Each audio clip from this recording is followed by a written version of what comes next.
Ladies and gentlemen, I'm KageKaze, welcoming you back to Wildstar. I want to do a brief overview of crafting in this game, since crafting is one of those things I tend to look at in an MMO, because I kind of like spending a little bit of time with them, depending upon how in-depth the system is. I enjoy kind of making gear from time to time. Don't always maximize it, I just kind of like to tinker with it, because I like to see how they do it.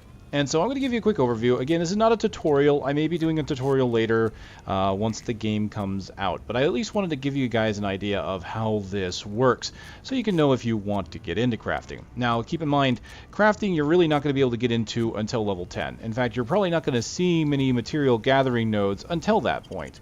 As you can see here on the map, you can actually see the points on the map at any given time. You can turn them on and off as well. You can see here I can remove relic, survivalist, and farming nodes as well as mining.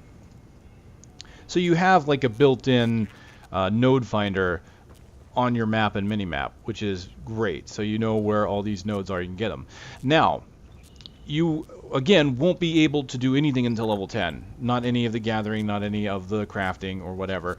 There are 3 different gathering professions that you can get once you hit level 10. You can get mining. They extract precious ore, gems, and all of that. This pairs well, as this says, with weaponsmith, armorer, or architect.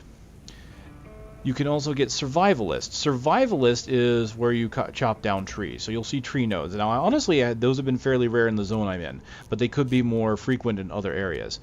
This allows you to skin animals, butcher them for meat. They also harvest wood by felling trees. So it looks to be something that cooks well, that pairs well with cooking. So if you want to do cooking, which is not actually a trade skill, you see it here on this list, but it doesn't actually. If you go to your trainer, you actually will not see cooking in this list. You have to learn that from somebody else. You learn it from a separate NPC altogether.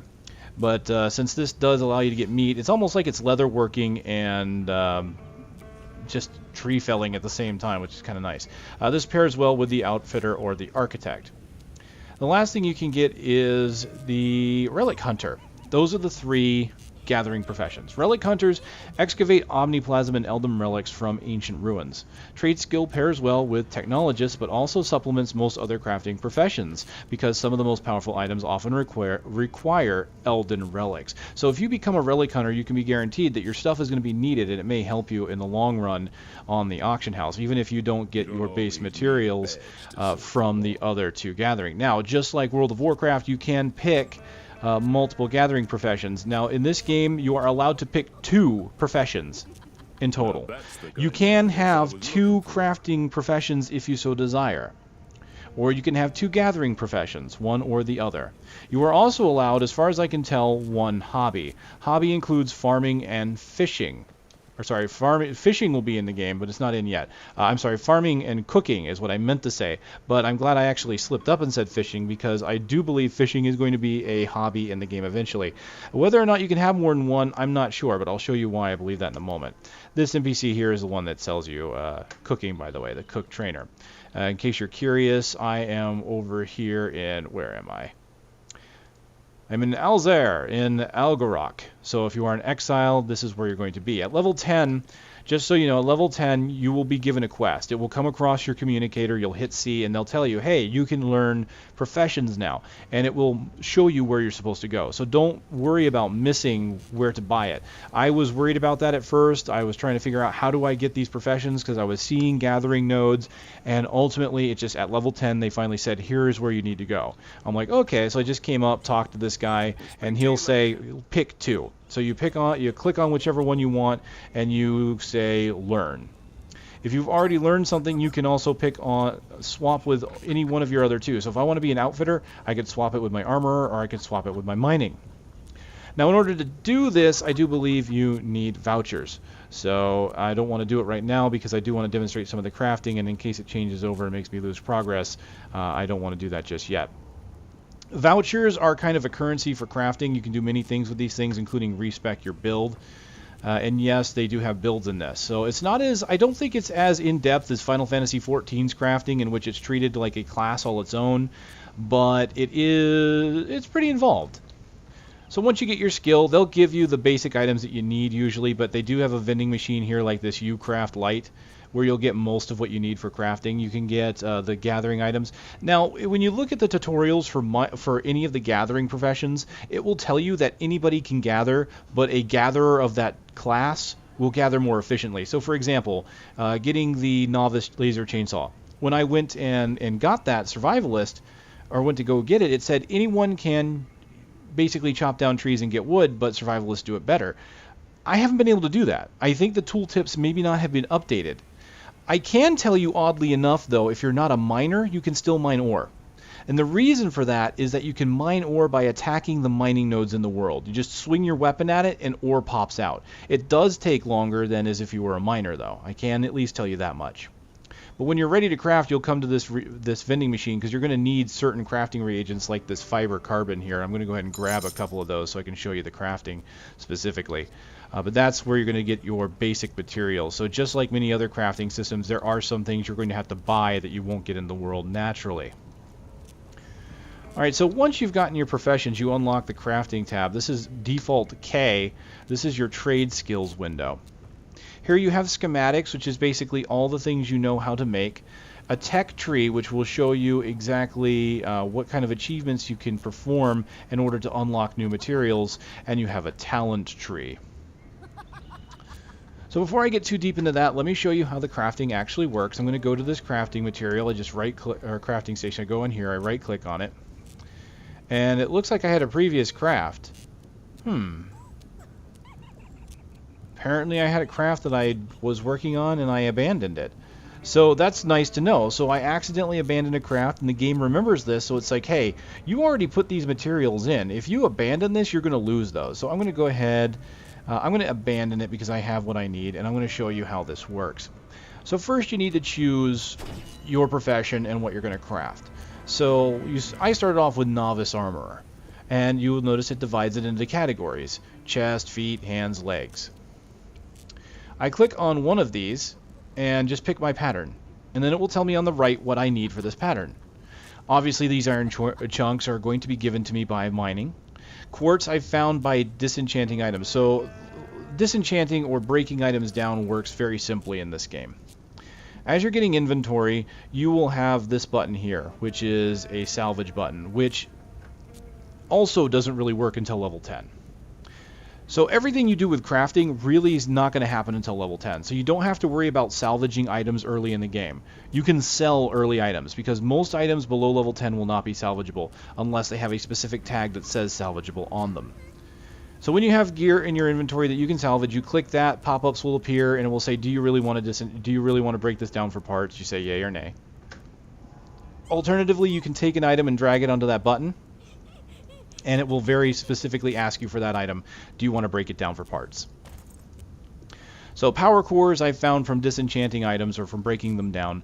I imagine that technologists might be able to make them. I haven't been able to confirm that. I also know that you can buy basic power cores from the vending machine. Once you've picked your schematic, you just hit load. And this screen comes up, gives you a preview. Now at this point, my gear has been, or my materials have been loaded into the machine. So if I abandon, I'm going to lose those materials. At this point, this just kind of gives me an idea of what it looks like. This is the basic pattern that I'm looking at here on the left. I can see that it's going to have two stats, one that's picked for me and one that I can pick. And so this is what I like about the crafting in this game, is that it's still semi-random. So you can't just make the perfect set of gear for everybody. And what that can also do is mean you can put some stuff on the auction house, maybe put some discount items because they didn't quite roll with the right stat. But it also allows you to kind of control gear even if it didn't get the right random stat for something that you want. So you click start, this interface comes up, and you have energy down here, and this is how many points you can put into any stat at any given time. So what you'll notice, the first thing you need to do is add a chip. Now these are the power cores that you get. The rough power cores are the very lowest level. If I put that on, you'll notice how I'm at 27 energy of 41. That 27 is coming from this stat, which I cannot change. So it just has one set stat that I cannot manipulate. And so I can't increase or decrease this any further. If I put a power core into it, it'll go from a 41 maximum to 46. If I use a better power core, such as this refined, you notice how it goes up to 63. Also, it helps boost the power of this over here. So if you use a better power core, the stat that has been chosen will increase as well. Rough cores will, of course, give you no additional benefits. A refined core, as you can see, will give me more benefits. Alright, so I can't change this. That's going to take 31 power from me.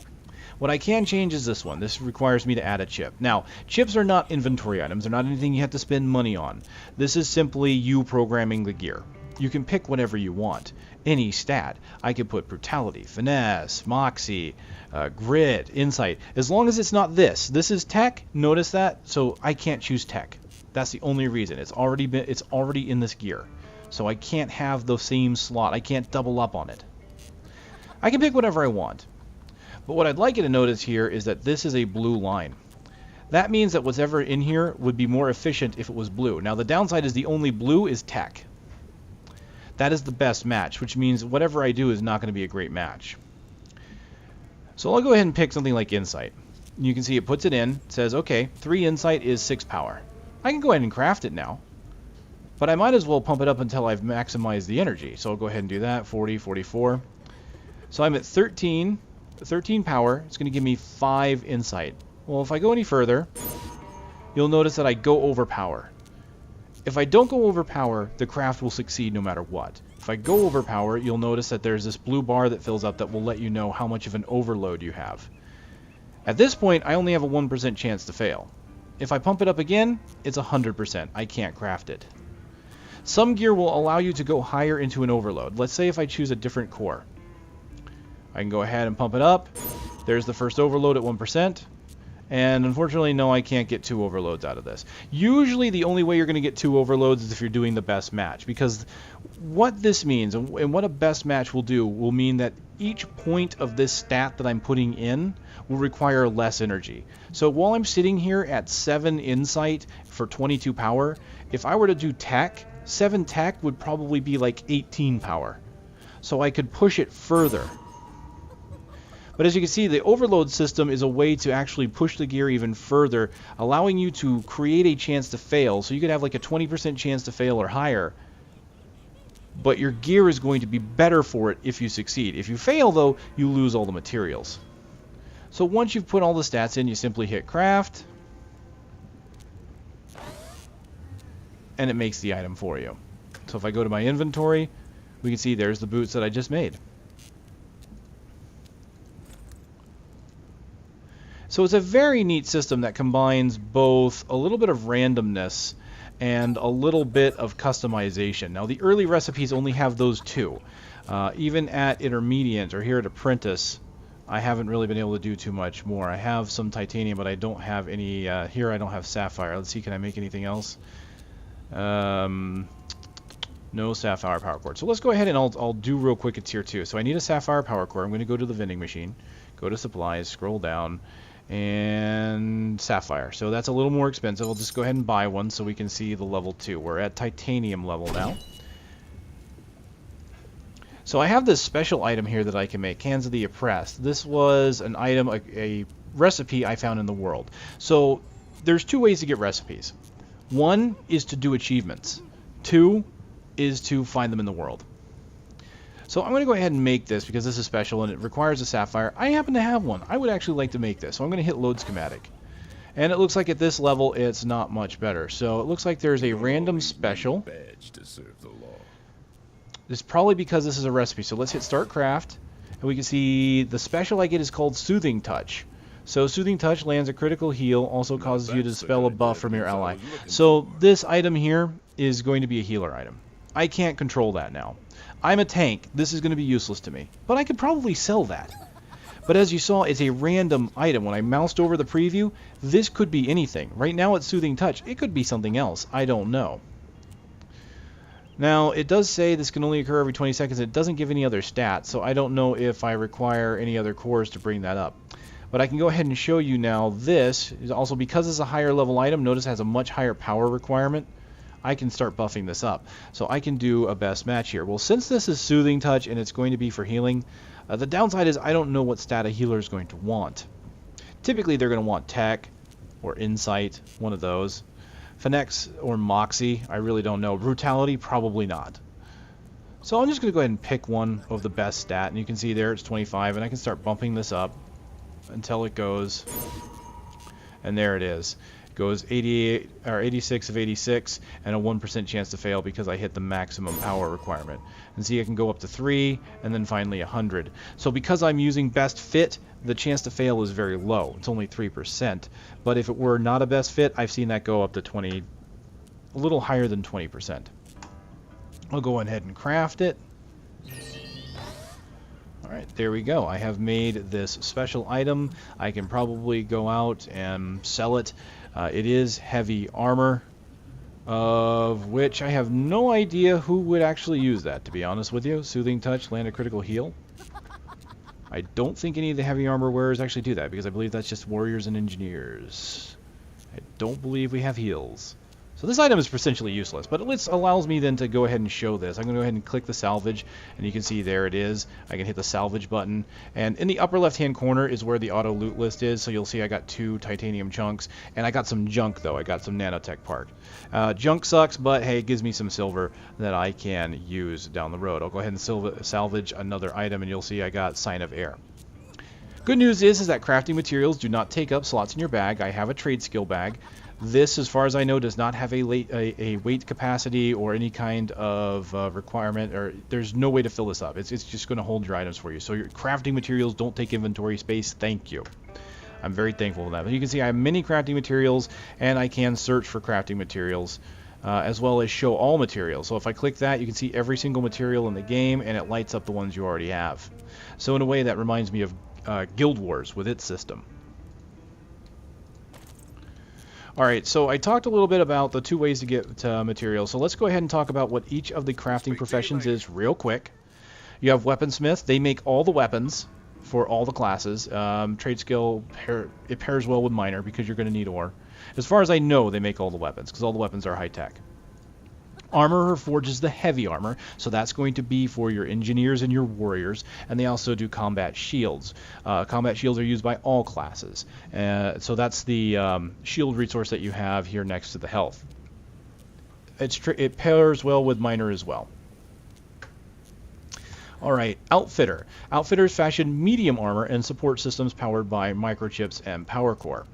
It pairs well with Survivalist. So medium armor, I believe, is going to be your stalkers and possibly your spell slingers. I'm not entirely sure who gets the light armors and the medium armors. So that's Outfitter. You want to make sure what you'll want to do is look at your class. Whenever you pick up gear, it'll tell you on it what type of armor it is, heavy, light, or medium. So pay attention to that, and that's how you'll know which one this is. Technologist doesn't actually create armor. They formulate medical supplies, stat-boosting elixirs, and field technologies by combining the omniplasms with herbs and produce. They also refurbish Elden relics to craft gadgets. It pairs well with Relic Hunter. So Technologist, I can't really tell you exactly what it does. I mean, obviously it seems to make potions and things like that, but I imagine there's more to it.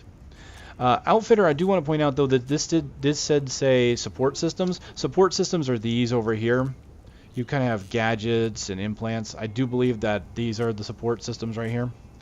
These are basically your what would count as rings and amulets in other games. These are just attachments. See there, support system modulated battery. So that's these right here. So Outfitter can make one type of accessory at the very least. Technologists might make other types of accessories. Since I haven't gotten one, I can't specifically say about it. And again, this really isn't a tutorial, so I just at least want to give you guys an overview. Architect is pretty cool. This is obviously making housing. Also, War Plots. War Plots is the 40 versus 40 PvP, and you can create your own fortress for the enemy to storm. So your people are going to be probably on high demand here for Architect. Architects shape fab kits. Decor items, and war plot deployables. Because it requires a healthy dose of patience and tons of resources, architecture is best left to enterprising adventurers. This trade skill pairs well with Survivalist and is supplemented by Miner, Farmer, and occasionally Relic Hunter, so you can use a little bit of everything. Now I imagine that Architect will have a different type of crafting system than what I've showed you, and I will show you cooking as well, because that one is also different. So keep in mind that any of these may be a little bit different than what I am showing you so far. I believe all of the armor and weapon crafting professions will be the same as what you're seeing here, though. Alright, going on, lastly, tailor is the light armor out of cloth gathered from enemy humanoids. Tailors can also acquire cloth by trading with friends or visit the commodities exchange. The trade skill pairs well with any gathering profession. So, tailoring, just like World of Warcraft, is the odd man out. There is no way to reasonably, or no way to reliably get cloth. You basically have to break down light armor or get it as a reward in some way. That's what the commodities exchange is more than likely going to be useful for. So I'm not sure where tailors will get the bulk of their items, but I want to advise you that this will probably be one of the harder ones to do because of that. Architect's probably the hardest, because that one looks like it's going to require a lot. Now, cooking, I got that from the cook. Hobbies such as cooking are free, don't count to the trade skill limit. You can prepare succulent dishes from exotic flora and fauna native to the Nexus. Okay. Now, it says that hobbies do not count towards the limit. I had mentioned in the beginning of this video, you may remember that I said I believe there was a limit. I'll show you why. If you look at talents, here's my cooking. It shows up in this tree. I have 3 trees. On my left is my mining, at the middle is my armor smithing, and the right is my cooking. So this shows the 2 that I have plus a hobby. Now, it could very well be that farming and fishing do not have a tree and only cooking has a tree. So it could just be that this tree here exists just for cooking. So before I get into, well, actually, no, I'll go ahead and go over talents real quick. Let's actually show you what we've got here. So I've got a few talent points. I've got 3 points. I need 4 in order to get the first level for armor smithing. Once I get the first level, I can pick one of these 3 specializations. I can pick Empower Torso, Empower Leg, or Empower Head. And what each one of these does is the same thing, but it does it for different parts of armor. I can empower head and shoulder designs here. It gives me a 5% increase of the base charge capacity. That's the charge that you saw at the bottom, which allowed me to put more stats into the gear. So I can make more powerful head and shoulder gear. For this one, it would be legs and boots, and for this one, it would be chests and gloves. And you can see here at level 2, there's only 1. This one will allow me to use all uncommon chips. And additionally, apparently there's a mark that you affix onto your item, so you can actually put like your own kind of almost a signature on your gear. So I think that's pretty cool. I haven't been able to get that far.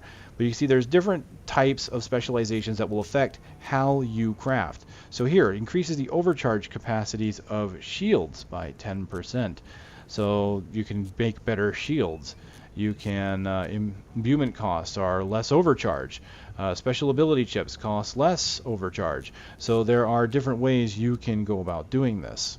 You want to craft specific gear, it looks like down here you'll be able to use better chips for inductors and capacitors and things like that, and judging by these icons, they're going to be for very specific setups.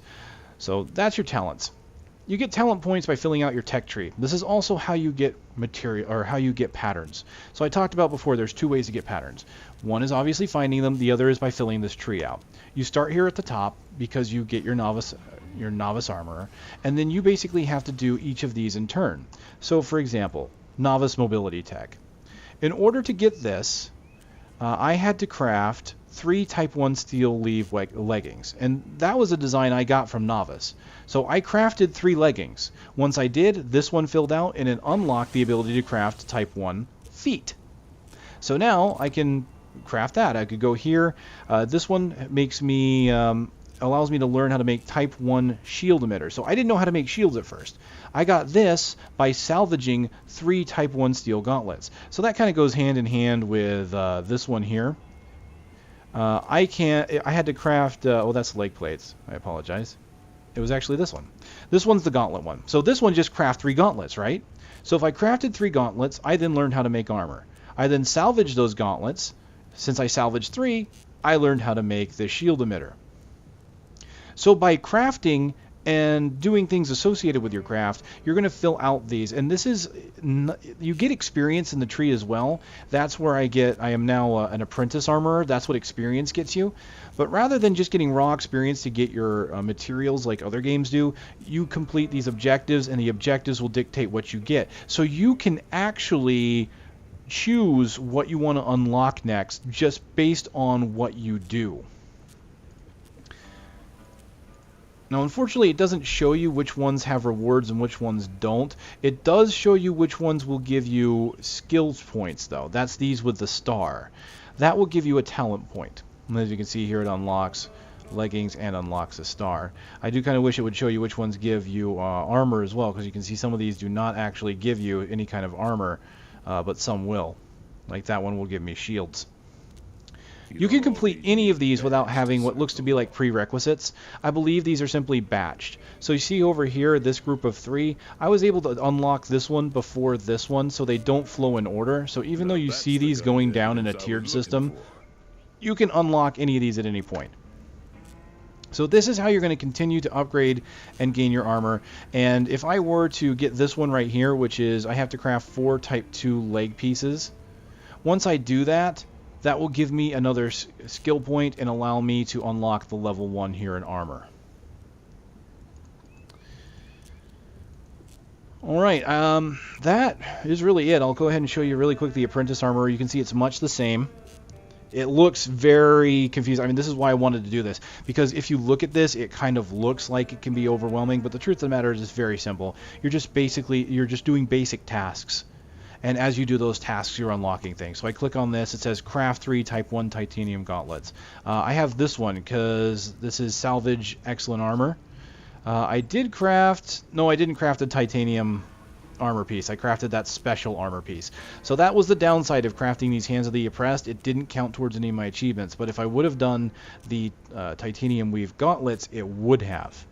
I could still do it. I have the titanium to make one, but I want you to be aware of that. If you're going for special items, they may not count towards some of these tech trees.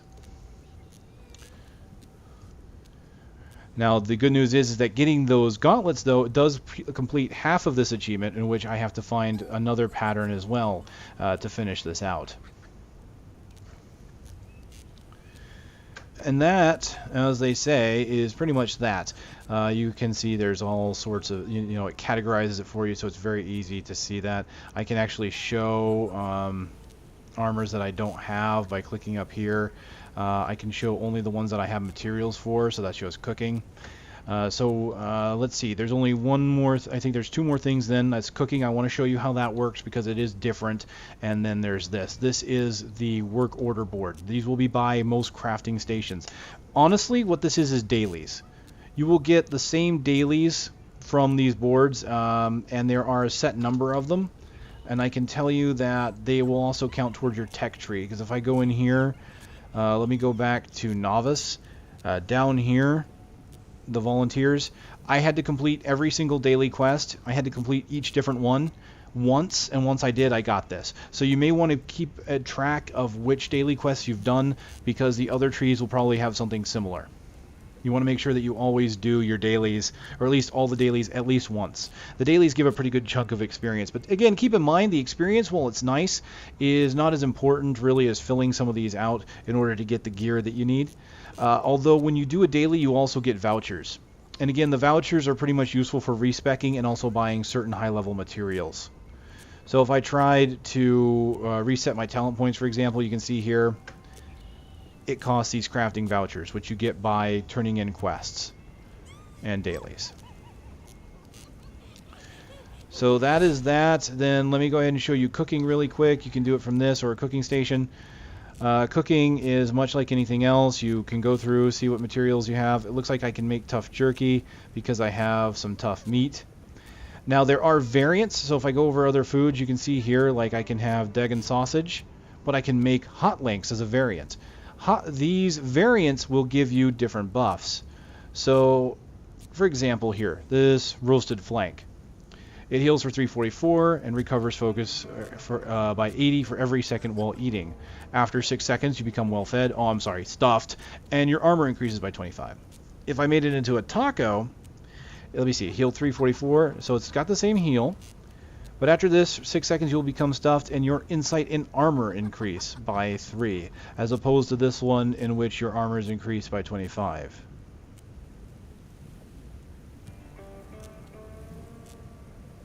So insight by 3, armor by 15. So it's a slight variant. It still has the armor, but it gives insight as well.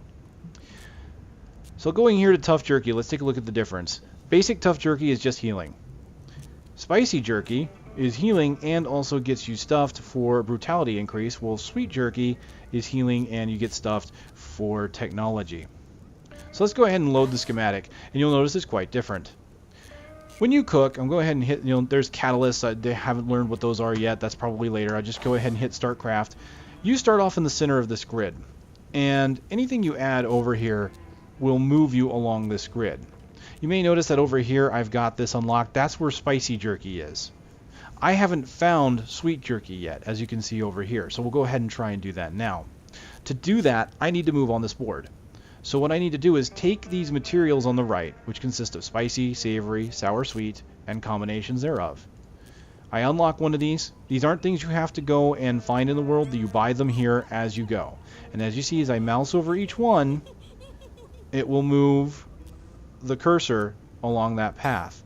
So you can see spicy moves more towards the right with a little bit of variance. Savory moves more towards the top. Sour to the left, and sweet moves down, which makes sense because it's sweet jerky we're looking at, so it's different materials. Now what I'm trying to do is hit a target. You'll see this big area is covered up. The same thing was over here. And I had to find the spicy jerky. Landing in this zone isn't enough. I have to find out where it is in this zone, which could take several crafts to find out. The good news is the game will help you. I only have 3 moves that I can make right now, but that should be more than enough to get what I need. So here you can also see spicy and savory coming in different areas here, and they do go to different coordinates. So I am thinking I want to go more towards the lower left. So that is going to be more sweet and sour here. So let's do... Well, obviously want to start with the lower end here. We'll do a pinch of raw sugar, which I think is the same here. Yeah, a pinch of raw sugar. So you'll see they combined. Okay, so we're going to go south a bit. We're going to do raw sugar. I click on that. It costs me 30 copper, and it moves it down one. And you can see there's a little bit of variance. Even though it said it went straight down, it moved over to the side. Ingredients are not exact. It will tell you roughly where you're going to go, but it may not be exactly where you think. So anytime you click on one of these, it charges you immediately. You don't have to farm for pinches of cinnamon or raw sugar. There really is no way to do it. The only way to get these is to buy them. So I'm glad they put them here rather than having me run to the vending machine. So let's go ahead and let's do a dollop of yogurt as well as the sugar, and that's going to take us to the left. I'm pretty much where I want to be. The only thing I could do is maybe rein it in a little bit to see if I could get it closer, but we're going to go ahead and craft. And it shows me that I made tough jerky. And what you'll notice here is there's a little arrow there now on the preview screen. Let me go and hit start craft so you can see that. See that little arrow? It's telling me I need to go further this way. So the game kind of gives you a little bit of a hot and cold triangulation thing. So we're going to go back down. Let's do the yogurt first. And then we'll go to the lower right with a pinch of sugar. So you'll notice what I did is I went left more this time, and now, even though I'm using the same 2 materials, I'm using them in a slightly different order.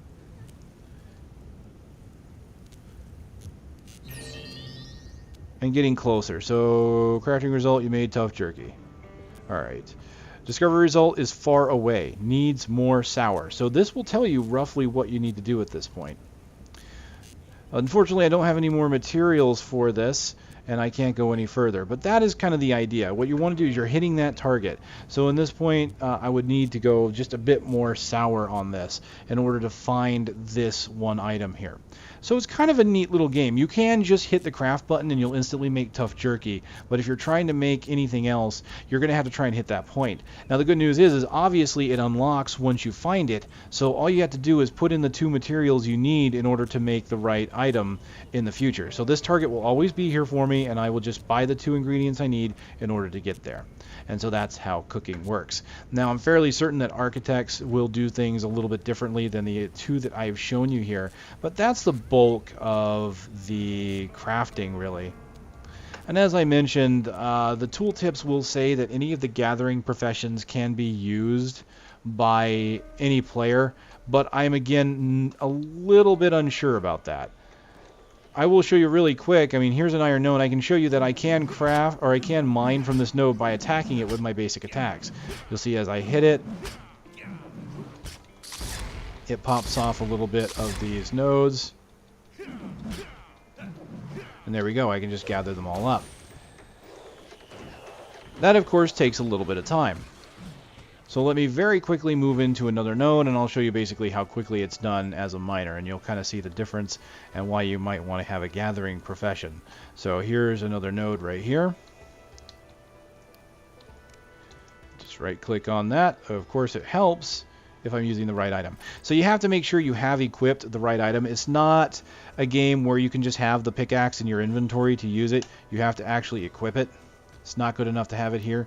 And this was what I was testing with. You can see it even says survivalist skill not high enough. So I cannot use this chainsaw. I can equip it for some reason, but I can't chop down trees with it. So be advised of that. I would probably, until we get official word maybe from the devs what's going on with that, I would probably avoid getting any of these gathering items unless you're actually getting that profession. But here you go. This is how easy it is to mine with the pickaxe. Now the interesting thing for miners out there is that these mining nodes can sometimes be attached to the backs of monsters. If you mine a node or attack a node, it might end up crawling out of the ground and start attacking you or trying to run away, in which case you'll want to attack it and you can get your ore. Sometimes it will spawn a giant version of those monsters, in which case once you beat it, you can enter the corpse in order to mine all of the ore that it's eaten in the past. So it's actually a pretty nice way of getting some additional ore. I do not know if the relics or the trees will do anything similar. I can only imagine a treant coming to life and trying to kill you. I don't know if that'll happen though. Alright, I think that's it, ladies and gentlemen. I've rambled on long enough on this one, so there you go. That is crafting in a nutshell. I do hope to have more information out there as I learn it, so maybe once I actually get the game, spend some time with the crafting, I can actually tell you guys a bit more. Hopefully this has been insightful and given you a little bit of that information that maybe you haven't already found out already. So thank you for watching, and until next time.